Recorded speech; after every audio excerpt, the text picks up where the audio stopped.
வணக்கம். அமரர் கல்கியின் பொன்னியின் செல்வன் பாகம் 3 கொலைவாள். அத்தியாயம் 7 காட்டில் எழுந்த கீதம். பூங்குழலி கோபத்துடன் ஓடுவதை நிறுத்தி திரும்பி நின்ற அதே சமயத்தில் இருள் சூழ்ந்த காட்டகத்தே ஓர் இனிய கீதம் எழுந்தது. பொன்னார் மேனியனே, புலித்தோலை அரை கசைத்து மின்னார் செஞ்சடை மேல் மிளிர் கொன்றை அணிந்தவனே. அந்த குரல் சேந்தன் அமுதனுடைய குரல் என்பதை பூங்குழலி உடனே அறிந்து கொண்டாள். கலகலவென்று சிரித்தாள். காலடி சத்தம் வந்த திசை வேறு என்பதை கூட அச்சமயம் அவள் மறந்து போனாள். அத்தான், நீதானா? ஆமாம் பூங்குழலி. எங்கே இருக்கிறாய்? இப்படி வா.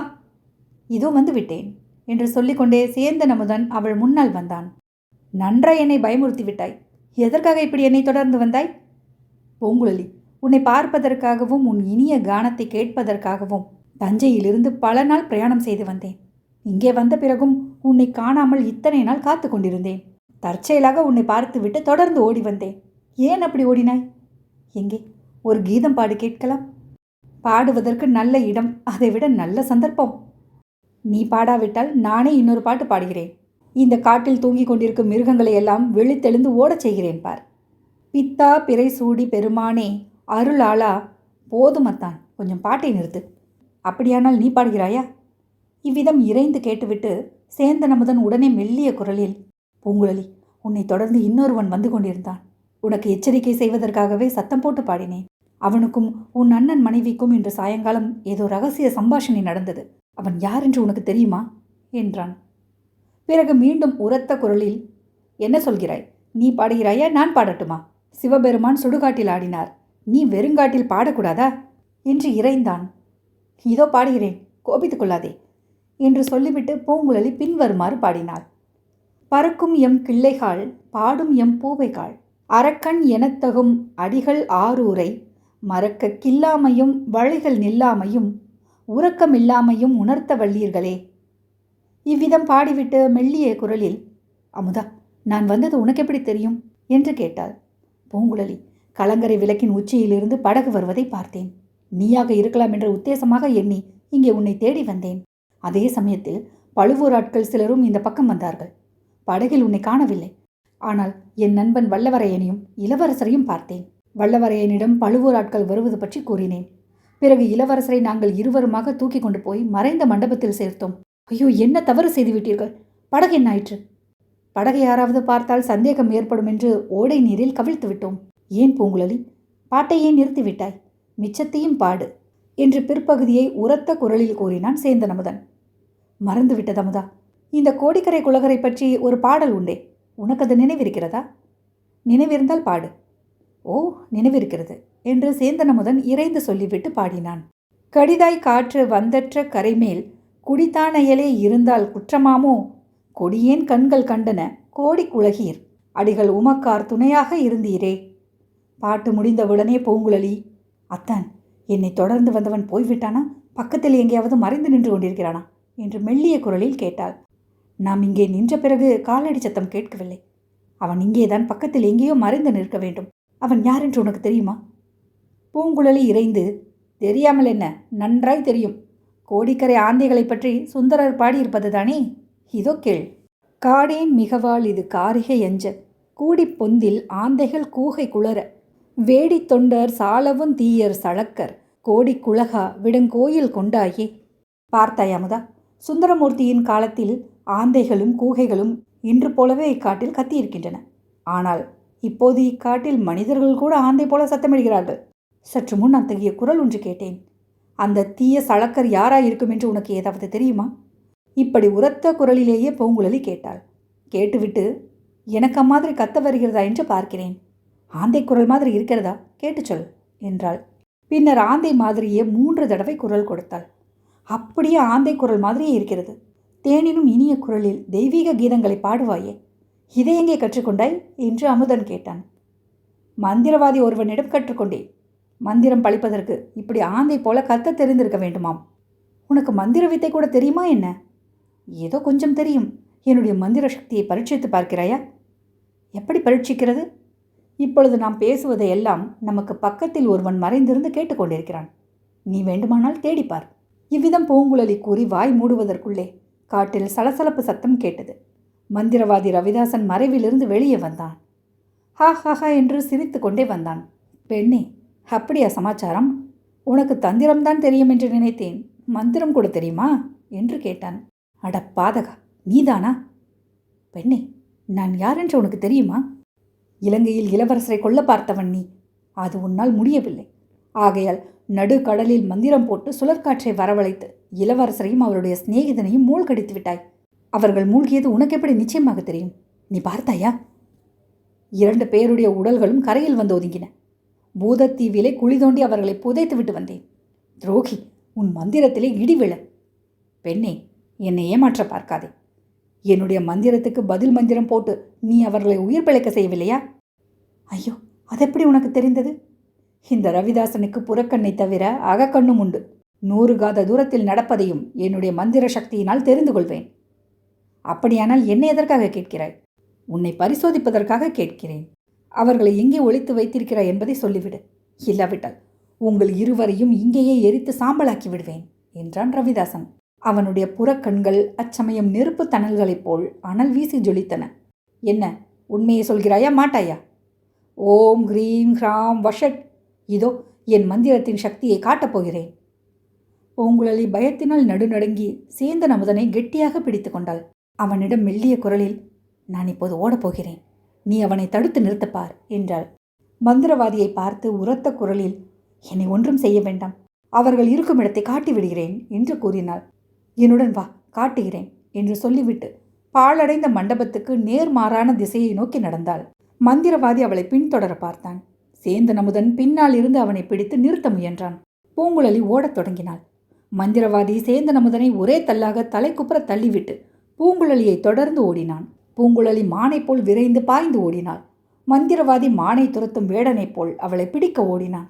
ஆனால் அவளை பிடிப்பது எளிதில் முடிகிற காரியமில்லை. மந்திரவாதி அவளை துரத்துவதை விட்டு நின்று விடலாமா என்று எண்ணிய போது பூங்குழலியும் களைத்து போனவளைப் போல் நின்றாள். மந்திரவாதி மறுபடியும் அவளை துரத்தினான். இருவருக்கும் பின்னால் சேந்தன் அமுதனும் தட்டு தடுமாறி விழுந்தடித்து ஓடி வந்து கொண்டிருந்தான். ஓடும்போது மறைந்த மண்டபத்துக்கு போய் அங்குள்ளவர்களுக்கு எச்சரிக்கை செய்யலாமா என்று அவன் அடிக்கடி நினைத்தான். அதே சமயத்தில் பூங்குழலியை மந்திரவாதியிடம் தனியாக விட்டுவிட்டு போகவும் அவனுக்கு மனம் வரவில்லை. பூங்குழலி ஒரு மேட்டின் மீது ஏறி நின்றாள். அங்கே சற்று காத்திருந்ததோடு அல்லாமல் திரும்பி பார்த்து மந்திரவாதியை கைத்தட்டி அழைத்தாள். மந்திரவாதி மேல்மூச்சு கீழ்மூச்சு வாங்க அவள் அருகில் போய் நின்றான்.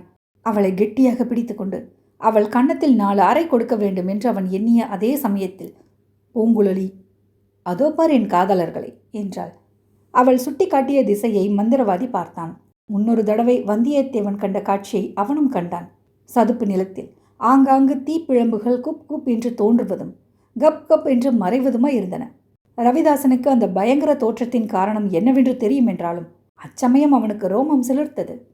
மந்திரவாதி, உனக்கு மந்திரம் தெரியும் என்றால் இந்த கொள்ளிவாய் பிசாசுகளை ஓட்டுவதற்கு ஒரு மந்திரம் போடு பார்க்கலாம். இவை என்னை பாடாய் படுத்தி வைக்கின்றன என்றாள். ரவிதாசனுக்கு அளவில்லாத கோபம் பொங்கிக் கொண்டு வந்தது. பெண்ணே, என்னை ஏமாற்றலாம் என்று பார்க்கிறாயா என்று கர்ஜித்தான். உன்னை எதற்காக நான் ஏமாற்ற வேண்டும்? இளவரசரும் வல்லவரையனும் இருக்கும் இடத்தை காட்டுகிறேன் என்று சொல்லி நீ என்னை இழுத்தடிக்கவில்லையா? அவர்கள் இறந்து விட்டார்கள் என்று நான் சொன்னதை நீ நம்பவில்லை. வேறென்ன செய்யட்டும்? இளவரசர் இறந்தது உண்மைதானா? ஆணையிட்டு சொல்வாயா? ஆணை எதற்கு? அதோ ஆகாசத்தை பார். ரவிதாசன் வானத்தை நோக்கினான். வால் நட்சத்திரம் தெரிந்தது. வால் நட்சத்திரம் தோன்றினால் அரச குலத்தில் மரணம் என்று உனக்கு தெரியாதா? அப்படியே நடந்துவிட்டது என்றாள் பூங்குழலி. பெண்ணே, அப்படியானால் உன் கையில் உள்ள கெண்டியை இப்படி கொடு. அதில் ஏதாவது மிச்சம் இருக்கிறதா? உன்னோடு ஓடி வந்ததில் எனக்கு தாகம் எடுத்து விட்டது. பூங்குழலி திடீரென்று மறுபடி ஓட்டம் பிடித்தாள். மேட்டிலிருந்து தாவி குதித்திறங்கி கொள்ளிவாய் பிசாசுகள் தோன்றி மறைந்த சதுப்பு நிலப்பரப்பை நோக்கி ஓடினாள். ரவிதாசன் ஆத்திரத்தினால் அறிவை இழந்தான். பூங்குழலியை பிடித்து அவளுடைய கழுத்தை நெரித்து கொன்றுவிட வேண்டும் என்ற வெறியை அடைந்தான். தலைகால் தெரியாமல் அவளை பின்தொடர்ந்து ஓடினான்.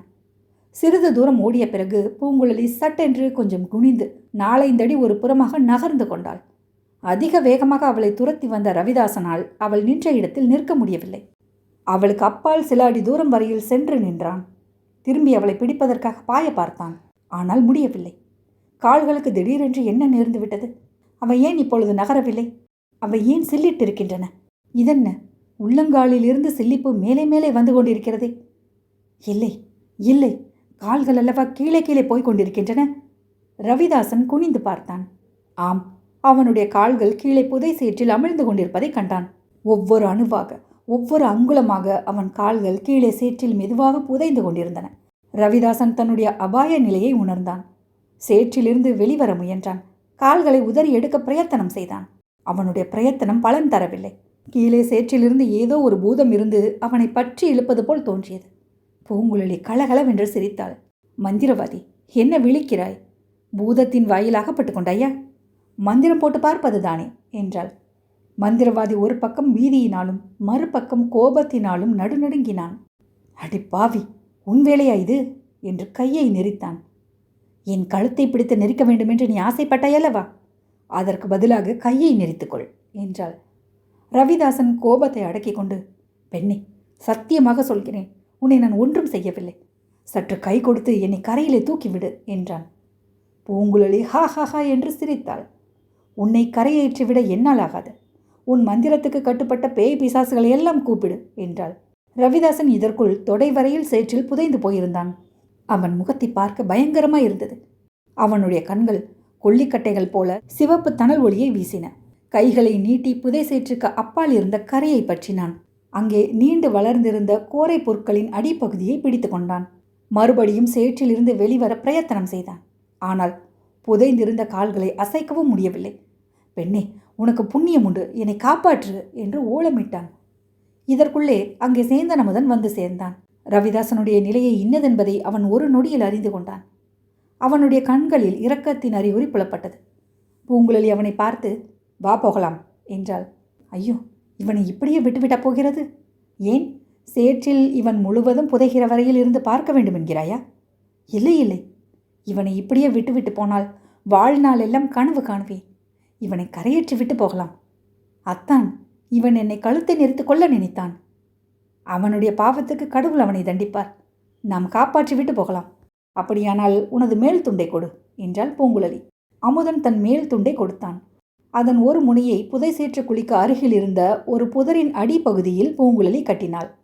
இன்னொரு முனையை ரவிதாசனிடம் கொடுத்தாள். மந்திரவாதி, இதோ பார், இந்த துண்டின் முனையை பிடித்து கொண்டிரு. அதிகம் பலங்கொண்டு இழுத்தால் புதர் வேரோடு வந்துவிடும். ஆகையால் மெல்ல பிடித்து கொண்டிரு. நீயாக கரையேற முயலாதே. பொழுது விடிந்ததும் யாராவது இந்த பக்கம் வருவார்கள். அவர்கள் உன்னை கரையேற்றுவார்கள் என்றாள். ஐயோ, இரவெல்லாம் இப்படியே கழிக்க வேண்டுமா? என்னால் முடியாது. அதை காட்டிலும் என்னை கொன்றுவிட்டு போய்விடு. பூங்குழலி அவன் கூக்குரலை பொருட்படுத்தவில்லை. சேந்தன் அமுதனை கையை பிடித்து இழுத்துக்கொண்டு வந்த வழியே திரும்ப ஓடத் தொடங்கினாள். அவர்கள் மேட்டின் மேலேறி அப்பால் காட்டில் இறங்கும் வரையில் மந்திரவாதியின் ஓலக்குரல் கேட்டுக்கொண்டிருந்தது. அந்த குரல் மறைந்த பிறகு, அத்தான், நல்ல சமயத்தில் வந்து சேர்ந்தாய். நீ எப்படி இங்கு வந்தாய்? எதற்காக என்று பூங்குழலி கேட்டாள். பாதாள சிறை அனுபவத்துக்கு பிறகு தஞ்சாவூரில் இருக்க எனக்கு பிடிக்கவில்லை. அடிக்கடி பழுவூர் வீரர்களும் ஒற்றர்களும் வந்து தொல்லை கொடுத்து கொண்டிருந்தார்கள். ஆகையால் பழையாறைக்கு போனேன். குந்தவை தேவி என்னை இவ்விடம் அனுப்பினார். இளவரசருக்கு அபாயம் அதிகமாய் இருப்பதாகவும், ஆகையால் அவரை நாகப்பட்டினம் சூடாமணி விகாரத்தில் கொண்டு சேர்த்துவிட்டு வரும்படியும் வந்தியத்தேவனிடம் சொல்லும்படி கூறினார். எனக்கும் உன்னை பார்த்து உன் பாட்டை கேட்க வேண்டும் என்று ஆசையாயிருந்தது. பாட்டு கேட்பதற்கு நல்ல சமயம் பார்த்தாய். இளைய பிராட்டி கூறியது உண்மைதான். இளவரசருக்கு ஏற்பட்டிருக்கும் கண்டங்கள் இப்படி அப்படி அல்ல. பகைவர்களின் சூழ்ச்சிகளோடு குளிர்காய்ச்சல் வந்துவிட்டது. ஆமாம், நானும் தான் பார்த்தேன். நாங்கள் 2 பேருமாக அவரை தூக்கி கொண்டு போய் மறைந்த மண்டபத்தில் சேர்த்தோம். அதற்கு ரொம்ப கஷ்டப்பட்டு போனோம். பூங்குழலி, நாகப்பட்டினம் சூடாமணி விகாரத்து புத்த பிஷுக்கள் வைத்திய சாஸ்திரம் நன்கு அறிந்தவர்கள். இளவரசரை குணப்படுத்தி விடுவார்கள். நாகப்பட்டினத்துக்கு எப்படி கொண்டு போய் சேர்ப்பது? கால்வாய் வழியாகத்தான். கால்வாய் வழியாக எப்படி போவது? படகை தொலைத்து விட்டீர்களே. படகு தண்ணீரில் மூழ்கித்தானே இருக்கிறது. திரும்ப எடுத்துவிட்டால் போகிறது. அப்படியானால் இன்று ராத்திரியே கிளம்ப வேண்டியதுதான். அந்த சிறிய படகில் நாம் எல்லோரும் போக முடியாதே. வேண்டியதில்லை பூங்குழலி. அதெல்லாம் நாங்கள் பேசி முடிவு செய்துவிட்டோம். வல்லவரையன் இங்கிருந்து நேரே பழையாறைக்கு போவான். நானும் நீயும் இளவரசரை படகில் ஏற்றி நாகப்பட்டினம் கொண்டு போய் சேர்க்க வேண்டியது. பூங்குழலிக்கு புல்லரித்தது. மீண்டும் இளவரசருடன் பிரயாணம். கால்வாயில், படகில், நாகப்பட்டினம் வரையில். வழியில் அபாயம் ஒன்றும் ஏற்படாமல் இருக்க வேண்டும். இருவரும் மறைந்த மண்டபத்தை அடைந்தார்கள். மண்டபத்தை நெருங்கியதும் சேந்தன் அமுதன் பலமாக கையை தட்டினான். யாரங்கே என்று வந்தியத்தேவனுடைய கடுமையான குரல் கேட்டது. நான் தான், சேந்தன். இன்னும் யார்? என் மாமன் மகள். வந்தியத்தேவன் மண்டபத்தின் வாசலில் வந்து எட்டி பார்த்தான். வேறு யாரும் இல்லையே. இல்லை, ஏன் சந்தேகம்? மெல்ல பேசுங்கள். இளவரசர் தூங்குகிறார். கொஞ்ச நேரத்துக்கு முன்னால் இங்கே யாரோ ஒருவன் வந்தான். நீதானாக்கும் என்று நினைத்து வெளியில் வந்தேன். நீ இல்லை, மந்திரவாதியைப் போல் தோன்றியது. அப்புறம் அச்சமயம் உன் பாட்டின் குரல் கிளம்பியது. பாடுவதற்கு நல்ல நேரம் பார்த்தாய் என்று எண்ணிக்கொண்டேன். நல்ல வேளையாக அதை மந்திரவாதியும் கேட்டுவிட்டு திரும்பி போனான். அவனை நீங்கள் பார்த்தீர்களா? பார்த்தோம். அவனை என்ன செய்தீர்கள்? நான் ஒன்றும் செய்யவில்லை. இவள்தான் அவனை புதைசேற்று குழியில் இடுப்பு வரையில் இறக்கி நிறுத்திவிட்டு வந்திருக்கிறாள். இவளுடைய குரல் கூட கொஞ்சம் கேட்டதே. ஆம், பூங்குழலியும் ஒரு பாட்டு பாடினாள். அதை கேட்டதும் இளவரசருக்கு சுய உணர்வு வந்தது போல் தோன்றியது. யார் பாடுகிறது என்று கேட்டார். ஓடக்கார பெண் என்றேன். பாட்டை கேட்டுக்கொண்டே தூங்கிவிட்டார். பூங்குழலிக்கு மீண்டும் மெய் சிலிர்த்தது. இவள் பாட்டு மட்டும்தான் பாடினாள், ஆந்தை போலவும் கத்தினாளே. அதுவும் என் காதில் விழுந்தது. காட்டில் ஏதோ அதிசயம் நடைபெறுகிறதென்று நினைத்து கொண்டேன். நீங்கள் அத்தானும் மாமன் மகளும் வசந்தோத்சவம் கொண்டாடுகிறீர்களோ என்று நினைத்தேன். இது என்ன வீண் பேச்சு என்றாள் பூங்குழலி. வேறு என்ன செய்வது? இரவை எப்படியேனும் கழித்தாக வேண்டுமே என்றான் வந்தியத்தேவன். இல்லை, பொழுது விடிந்து இங்கே இருந்தால் தப்பி பிழைக்க முடியாது. ராத்திரியே புறப்பட்டாக வேண்டும். அச்சமயம் எங்கேயோ வெகு தூரத்தில் நரிகள் ஊளையிடத் தொடங்கின. அந்த ஊளை சப்தத்துக்கு இடையில் ஆந்தை குரல் ஒன்றும் கேட்டது. சேந்தன் அமுதன் நடுங்கினான். அவன் மனக்கண்ணின் முன்னால் மந்திரவாதி சேற்றில் புதைந்திருப்பதும், அவனை சுற்றி நரிகள் ஊளையிட்டு கொண்டு நெருங்கி நெருங்கி வருவதும், மந்திரவாதி ஆந்தையைப் போல் கத்தி நரிகளை விரட்ட பார்ப்பதும் தென்பட்டன. வந்தியத்தேவனும் சேந்தன் அமுதனும் இளவரசரின் தூக்கம் கலையாமல் தூக்கிக் கொண்டார்கள். பூங்குழலி பின்தொடர்ந்து சென்றாள். கால்வாயின் கரையை அவர்கள் அடைந்த போது சந்திரன் உதயமாக்கியிருந்தது. கரையில் இளவரசரை ஒரு மரத்தின் பேரில் சாய்த்து படுக்க வைத்தார்கள். பூங்குழலியை அவர் பக்கத்தில் இருக்க செய்துவிட்டு வந்தியத்தேவனும் சேந்தன் அமுதனும் தண்ணீரில் இறங்கினார்கள். மூழ்கி போயிருந்த படகை மிக பிரயாசையுடன் மேலே எடுத்து கரையோரமாக கொண்டு வந்தார்கள். இளவரசர் கண் விழித்தார். மிக மெல்லிய குரலில், தாகமாயிருக்கிறது என்றார். பக்கத்தில் இருந்து அவரை பார்த்து கொண்டிருந்த பூங்குழலி கெண்டியில் இருந்த பாலை அவருடைய வாயில் ஊற்றினாள். சிறிதளவு பால் அருந்திய பிறகு இளவரசர், பூங்குழலி, நீதானா? சொர்க்கலோகத்தில் யாரோ ஒரு தேவ கன்னிகை என் வாயில் அமுதத்தை ஊற்றுவது போல் தோன்றியது என்றார். அத்தியாயம் 7 நிறைவுற்றது.